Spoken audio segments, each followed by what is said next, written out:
വിഴിഞ്ഞം അന്താരാഷ്ട്ര തുറമുഖം രാജ്യത്തിന് സമർപ്പിക്കാൻ പ്രധാനമന്ത്രി നരേന്ദ്രമോദി തിരുവനന്തപുരത്തെത്തി. വിമാനത്താവളത്തിൽ മുഖ്യമന്ത്രിയുടെ നേതൃത്വത്തിൽ പ്രധാനമന്ത്രിയെ സ്വീകരിച്ചു. കാത്തുനിന്ന പ്രവർത്തകരുടെ അഭിവാദ്യം പ്രധാനമന്ത്രി ഏറ്റുവാങ്ങി.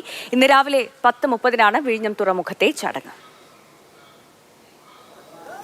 രാജ്യം പാകിസ്ഥാനുമേൽ തിരിച്ചടിക്ക് സുസജ്ജമായി നിൽക്കുന്നു. പ്രധാനമന്ത്രി രാജ്യവികസനത്തിന്റെ ഭാഗമായി തെക്കേ അറ്റത്ത് ഇങ്ങ് കേരളത്തിൽ അതീവ സുരക്ഷയൊരുക്കി തിരുവനന്തപുരം നഗരം കാത്തുനിന്നു പ്രധാനമന്ത്രിയെ.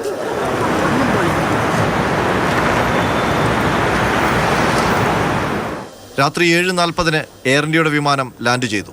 ടെക്നിക്കൽ ഏരിയയിൽ നിർത്തിയിട്ട വിമാനത്തിൽ നിന്ന് പ്രധാനമന്ത്രി പുറത്തേക്ക്.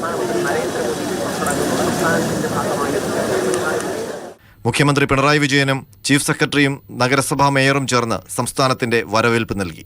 കേന്ദ്ര സഹമന്ത്രിമാരും BJP നേതാക്കളും സ്വീകരിച്ചു. വാഹനവ്യൂഹത്തിന്റെ അകമ്പടിയിൽ നഗരത്തിലേക്ക് കാത്തുനിന്ന പ്രവർത്തകർക്ക് മുന്നിൽ വേഗത കുറച്ച് പ്രധാനമന്ത്രിയുടെ വാഹനം. അഭിവാദ്യമർപ്പിച്ച് പ്രവർത്തകർ.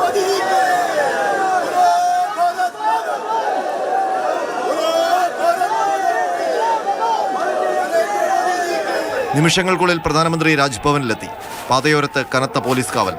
രാജ്ഭവനിൽ നിന്ന് റോഡ് മാർഗം പാങ്ങോട് മിലിറ്ററി ഏരിയയിലെത്തി ഹെലികോപ്റ്ററിലാണ് വിഴിഞ്ഞത്തേക്ക് പോകുന്നത്. വിഴിഞ്ഞത്ത് കടലിലും നേവിയും കോസ്റ്റ് ഗാർഡും കാവലൊരുക്കിയിട്ടുണ്ട്. ഉച്ചയോടെ പ്രധാനമന്ത്രി മടങ്ങും. മാതൃഭൂമി ന്യൂസ്, തിരുവനന്തപുരം.